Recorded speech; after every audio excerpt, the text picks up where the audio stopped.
Hi, this is Imara and this is my show Pure History। आज मैं फिर एक कंट्रोवर्शियल टॉपिक लेने जा रही हूँ। जैसा पहले मैंने प्रोमो वीडियो में दिखाया था, उसको शुरू करने से पहले एक शेर अर्ज़ करती हूँ, मुलाहिज़ा फरमाए प्लीज़।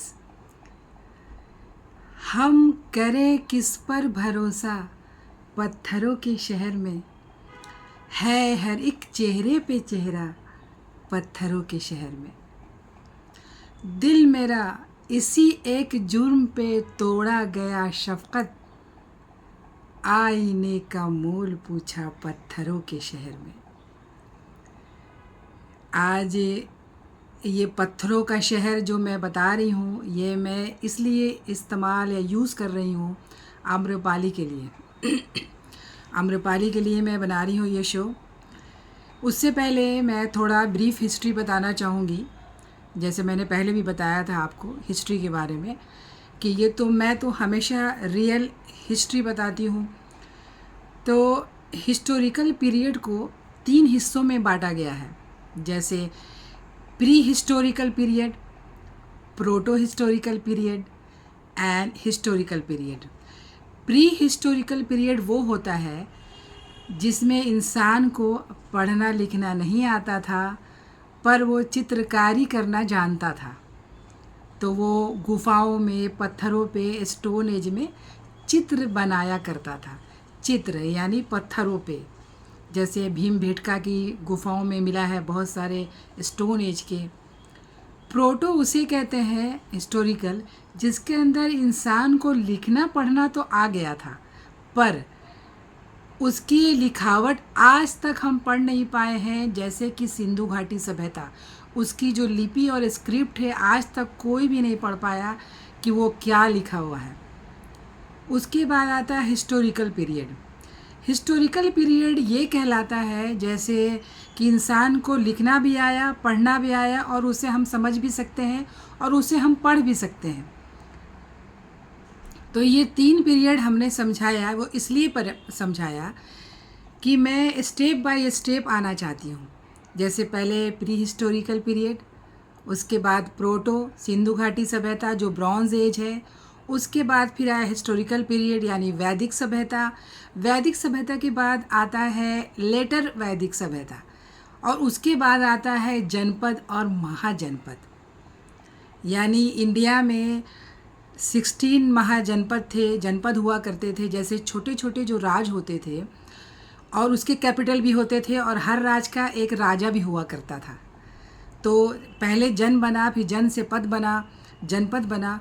और जो मगध का जो हिस्सा है बिहार का, बिहार हमारी हिस्ट्री में, इंडियन हिस्ट्री में बहुत बड़ा इम्पोर्टेंस है, क्योंकि जितने भी जो पहले राजा बने और जो कुछ भी निकला वो सब मगध से ही निकला, बिहार से। यानी जो मगध, वहाँ का सबसे पहला राजा था बादशाह, राजा किंग बृहद्रथ, वो पहला राजा था। उसके बाद आया हर्यक वंश का बिंबिसार। बिंबिसार की ये ख़ासियत है इसके वंश में कि इसमें हर एक राजा ने अपने पिता की हत्या की है। यानी उसने अपने पिता को जान से मारा, फिर गद्दी पे बैठा। जैसे बिंबिसार ने अपने पिता को जान से मारा, वो गद्दी पे बैठा। उसके बाद उसके बेटे अजातशत्रु ने अपने पिता बिंबिसार को मारा, फिर गद्दी पे बैठा। उसके बाद फिर अजातशत्रु के बेटे उदयन ने उसको मारा, वो गद्दी पे बैठा। तो यानी पिता की हत्या करने की डायनेस्टी इसे कही जाती है कि हर ने अपने पिता की हत्या की है। आजकल के ज़माने में तो छोटे मोटे इशू को बड़ा बनाया जाता है, पर ये सबसे बड़ा इशू था कि अपने पिता की हत्या की जाती थी, उसके बाद गद्दी पे बैठा जाता था। ये कहानी मैं इसलिए बता रही हूँ कि इसी के बीच में से निकलता है बिंबिसार। बिंबिसार और आम्रपाली, यानी अब मैं आम्रपाली पे आती हूँ। आम्रपाली यानी जैसे उसका नाम है आम्रपाली, यानी वो आम के पेड़ के नीचे आम के पत्ते पे मिली थी। उस ज़माने में क्या था, आज तो इतना नहीं होता, उस ज़माने में ऐसा होता था कि जैसे जो विधवा होती थी या शादी से पहले जो माँ बन जाती थी, ऐसे बहुत सारे उदाहरण हैं। तो उस के जो बच्चे होते थे उस बच्चे को नदी में बहा देना, कहीं पे छोड़ देना, मंदिर की सीढ़ियों पे रख देना, ये चीज़ें वहाँ उस ज़माने में आम बात हुआ करती थी। तो इसका एग्ज़ाम्पल तो आपने महाभारत में भी देखा है कि महारानी कुंती ने अपने बच्चे कर्ण को नदी में बहा दिया था। एक और बड़ी फेमस हस्ती है जीवाका। जीवाका ये गौतम बुद्धा के पर्सनल डॉक्टर हुआ करते थे और इन्हें फादर ऑफ मेडिसिन कहा जाता है। इनको भी उनके बायोलॉजिकल मदर ने उन्हें जो है लकड़ी के डब्बे में डाल के उन्हें बहा दिया गया था, कचड़े के डब्बे में उन्हें निकाला गया और बाद में वो इतने बड़े फादर ऑफ मेडिसिन कहलाए। उनके साथ भी यही हुआ। आम्रपाली के साथ भी यही हुआ। आम्रपाली को भी उसकी माँ बाप ने उसे छोड़ दिया और उसे एक आम के पेड़ के नीचे रख दिया। तो फिर उसे दूसरे फोस्टर पेरेंट्स ने उठाया और उसे पोसा, बड़ा किया। बचपन से ही जब वो बड़ी हो रही थी उसे देशभक्ति का बड़ा शौक़ था कि अपने देश यानी अपना शहर यानी लिच्छवी राज था उसका, और उस देश का उसके राज का कैपिटल था वैशाली। और वो वैशाली से बहुत मोहब्बत करती थी, प्रेम करती थी कि उसके लिए जो कुछ है सब उसके लिए उसका देश ही है। सॉरी। बात ये है कि जैसे जैसे वो बड़ी होने लगी उसकी खूबसूरती निखरने लगी और बहुत ही सुंदर होने लगी। तो बचपन में ही उसे एक लड़के से मोहब्बत हुई थी। पुष्पा कुमार नाम का लड़का था। दोनों की बड़ी प्यारी और बड़ी खूबसूरत मोहब्बत थी। एक दूसरे से प्यार करते थे, शादी करना चाहते थे। तब तक वो छोटी थी, क्योंकि जितनी भी हिस्ट्री हमें पता चली है आम्रपाली के बारे में वो ज़्यादातर सब जो है बौद्धिस्ट टेक्स्ट से मिला है हमें, जिसमें एक ख़ास मतलब पूरी आम्रपाली की कहानी लिखी हुई है पाली लैंग्वेज में, और ये बहुत ही ऑथेंटिक है। तो जैसे वो बड़ी होने लगी और अकॉर्डिंग टू बौद्धिस्ट टेक्स्ट उसमें उसकी उम्र सिर्फ 11 साल बताई जा रही है जब उसे नगर वधू बनाया गया था। और बहुत सारे राइटर ने अलग अलग चीज़ें अलग अलग एज लिखा है, पर मेरे कहने का मतलब ये है कि जब वो बड़ी होने लगी और ऐसी खूबसूरत होने लगी तो सब लोग उसके पीछे पड़ने लगे।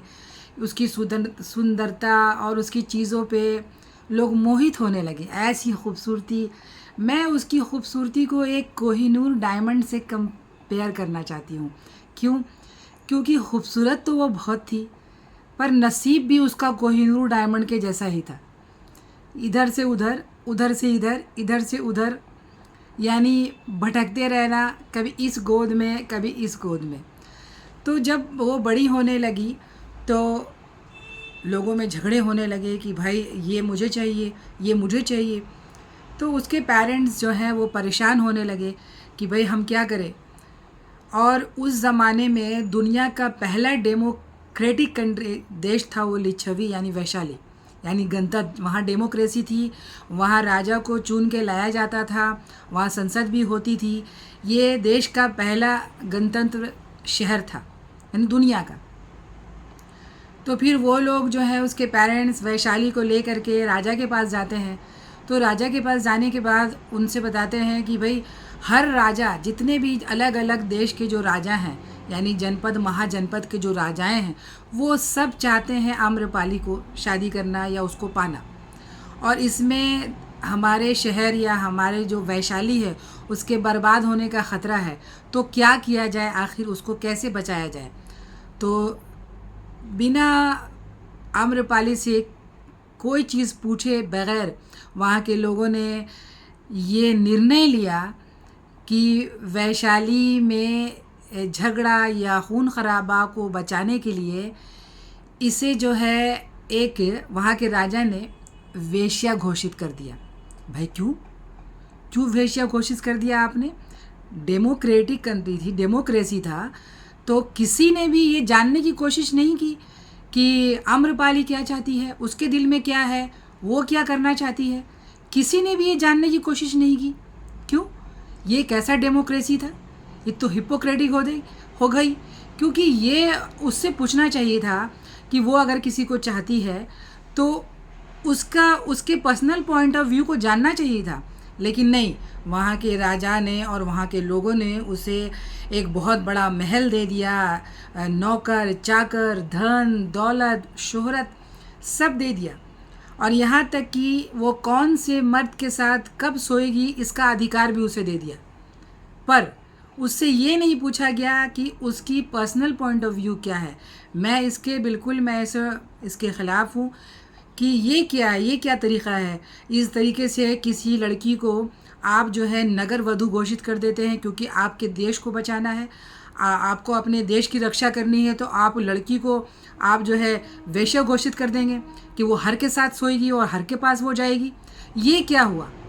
ये बिल्कुल गलत था, क्योंकि ये मेरा पर्सनल पॉइंट ऑफ व्यू, ये बिल्कुल गलत था। आपको या तो कोई ऐसा चीज़ें रखनी चाहिए था, कोई कंपटीशन होना चाहिए था जिसमें उसको जीतना चाहिए था और जीत के उसको हासिल करना चाहिए था। तो आपने एक ऐसा तो ज़िंदगी में नहीं सुना कि आपने उस लड़की को बैठा दिया वहाँ पे।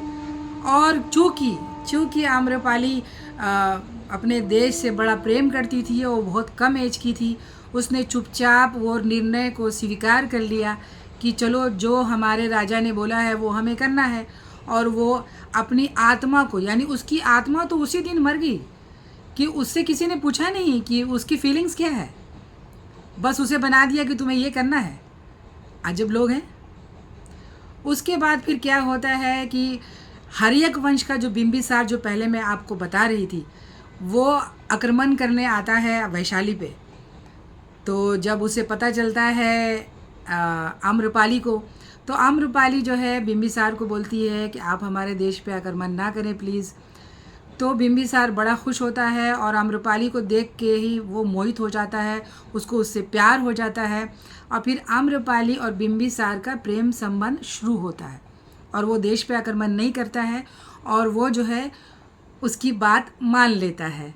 उसके बाद दोनों में अच्छे समय तक प्रेम संबंध रहा। दोनों का एक बच्चा भी हुआ, एक लड़का हुआ जिसका नाम है वमाला कौंडाना।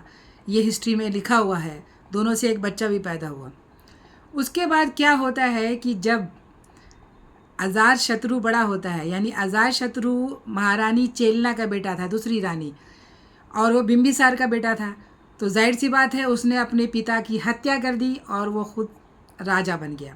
जब राजा बना तो उसे और भी अपने राज को बड़ा करना था, और भी आगे बढ़ना था, अपने सारे जितने भी जनपद थे, महाजनपद थे, सबको अपने देश में मिलाना था सबको। और उस ज़माने में मैरिटल अलाइंस बहुत होते थे, यानी शादी करके वहाँ से ले लिया, शादी वहाँ कर ली। आज के ज़माने में करो तो आप इसे गलत बताते हैं। आप सोचो उस ज़माने में ये चीज़ें हुआ करती थी। अजातशत्रु की नज़र जब यहाँ आया वो वैशाली, तो उसकी नज़र भी पड़ी आम्रपाली के ऊपर, तो वो मोहित हो गया और उससे प्यार करने लगा। फिर आम्रपाली को भी उससे प्यार हुआ, यानी फर्स्ट, फिर दूसरा, अब ये तीसरा, यानी अजातशत्रु और आम्रपाली का प्रेम संबंध चालू हो गया। उसके बाद क्या हुआ कि जब वहाँ की पब्लिक को पता चला, चूँकि अजातशत्रु जो है वैशाली का दुश्मन था और वो वैशाली को ख़त्म करना चाहता था, पर चूँकि वो आम्रपाली से प्यार करता था इसलिए उसने आक्रमण नहीं किया और छोड़ दिया। पर फिर भी जब वहाँ की पब्लिक को पता चला कि वैशाली का संबंध अजातशत्रु के साथ है, तो पब्लिक बहुत क्रोधित हो गई, और क्रोधित होने के बाद आम्रपाली को जेल में डाल दिया। वाह रे पब्लिक! जब आप लोगों ने उसे एक वेश्या घोषित कर दिया तब आपके दिमाग में ये चीज़ें नहीं आई। उसके बाद अगर उसका प्रेम संबंध उसके साथ था और उसने देश को बचाने के लिए ये सब किया, तो आपने उसे जेल में डाल दिया। फिर अजातशत्रु को बड़ा गुस्सा आया और उसने पूरे वैशाली को जला डाला। फिर धीरे धीरे ये सब चीज़ें आगे बढ़ती रही, और जो आम्रपाली और बिंबिसार का जो लड़का हुआ था उसको भी अजातशत्रु ने पहले ही मार दिया था। उसके बाद फिर ये कहानी आगे बढ़ती है। ये ज़माना तब है जब इस ज़माने में गौतम बुद्ध भी थे, यानी गौतम बुद्ध हिस्ट्री यानी उस ज़माने में थे। तो जब गौतम बुद्ध वैशाली आए, गौतम बुद्ध को तो मैंने आपको बताया है कि 583 ईस्वी से 400 तक का उनका हिस्ट्री है, और वैशाली भी उसी ज़माने में पैदा हुई थी 500 के करीब BC, बिफोर क्राइस्ट। तो जब आए वो वैशाली, कई बार आए थे गौतम बुद्ध वैशाली, तो वहाँ वो आए तो वैशा आम्रपाली की नज़र गौतम बुद्ध पे पड़ी। अब बड़ा मोहित हुई कि ये क्या है, ये कैसी ज़िंदगी है, ये सब लोग कितने शांत, कितने मतलब एकदम कूल काम, ऐसे लोग हैं ये। तो उसी में एक गौतम बुद्ध के एक शागिर्द थे, उनका शिष्य था आनंद, उस पे वो मोहित हो गई आम्रपाली, और वो चाहती थी, उससे उससे प्यार हो गया। तो वो गौतम बुद्ध के पास गई, उसने बोला कि आपका एक शिष्य मुझे चाहिए, मैं उसकी सेवा करना चाहती हूँ, और सेवा करने के बाद मैं उसकी देखभाल करना चाहती हूँ। तो सब लोग घबराए कि ये तो इतनी सुंदर स्त्री है, ऊपर से ये प्रॉस्टिट्यूट यानी वेश्या है, इसके पास वो कैसे कोई जा सकता है। पर गौतम बुद्ध ने, वो जानते थे अपने शिष्य को, आनंद को, कि वो किस टाइप का लड़का है, और उन्होंने उसकी परमिशन दे दी। और वो आनंद आम्रपाली के घर जाता है। 3 मंथ तक वो रहता है घर पे उसके, लेकिन आम्रपाली के जाल में वो नहीं फंस पाता है और मोहित नहीं होता है। तो आम्रपाली को बड़ा झटका लगता है कि जिसके पीछे पूरी दुनिया पागल, और जिस वजह से मेरी ज़िंदगी बर्बाद हुई, मेरी खूबसूरती, सारी खूबसूरती की वजह, सारी मुसीबत की जड़ मेरी खूबसूरती, मुझे इस जंजाल में डाला गया मुझे। और ये कैसा प्राणी है, ये तो मुझे देखता तक नहीं है, मुझे समझता ही नहीं है। वो 3 महीने तक रहा और बिल्कुल अच्छे से रहा, उसने हमेशा उसे रिस्पेक्ट दिया और इज़्ज़त के साथ रहा। तो धीरे धीरे वो आम्रपाली टूटने लगी कि ये मेरी खूबसूरती और ये सब किसी काम का कुछ भी नहीं है। फिर वो गौतम बुद्ध के पास गई, वो बोली कि आप हमारे घर पे आए, मैं आपको क्या बोलते हैं, इनविटेशन, दावत देना चाहते हैं, आप आइए, हम खाना खिलाना चाहते हैं। तो जितने भी उनके शागिर्द थे, लोग घबराए कि इतने बड़े गौतम बुद्ध, अब वो एक नगर वधू के घर जाएंगे, उसके घर का खाना खाएंगे।